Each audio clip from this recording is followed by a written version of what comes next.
Welcome to Teaching Beyond Text, our show in which we discuss innovative and inclusive ways of teaching each and every student, regardless of ability, background, or learning style. I'm your host, Nahed, and today we're diving deeply into three fantastic approaches to teaching: differentiated instructions, universal design for learning, and culturally responsive teaching. These aren't buzzwords. These are models that have the potential to revolutionize the way we plan classrooms so that every student feels visible, heard, and empowered. Let's start with the fact that most of us see in our classrooms each and every day. Outdated text-based instructions simply does not work for everyone. Consider a student with dyslexia struggling through dense reading assignments, or an English language learner battling heavy, unfamiliar vocabulary, or a student who learns through action but zones out listening to lectures. It's clear to see how a one-size-fits-all approach leaves many behind. That's where differentiated instructions, universal design for learning, and culturally responsive teaching are useful not as methods in themselves, but as a dynamic three that assist us in teaching more equitably and effectively. Let's start off with discussing differentiated instructions.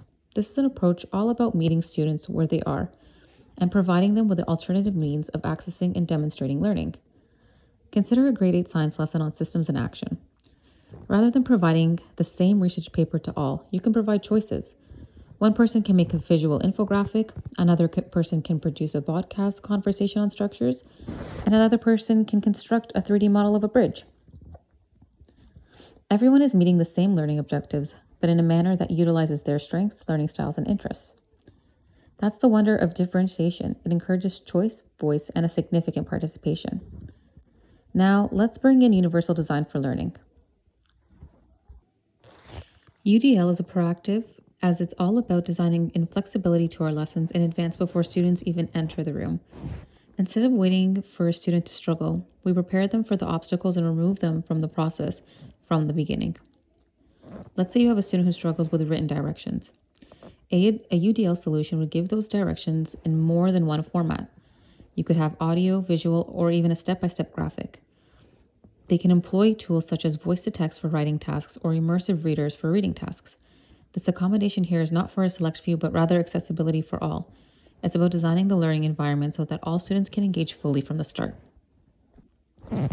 And then there's culturally responsive teaching, or CRT, which places student identity, background, and lived experiences at the center of our learning process.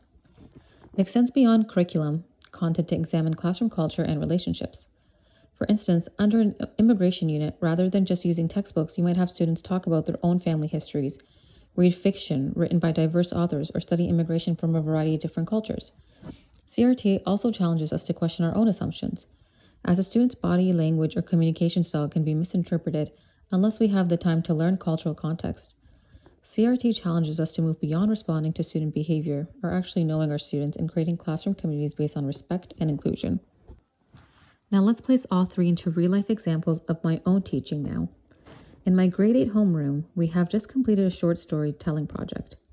With UDL, I constructed the assignments in multiple ways in which students could participate. Students might write a narrative, do a podcast, or produce a graphic novel.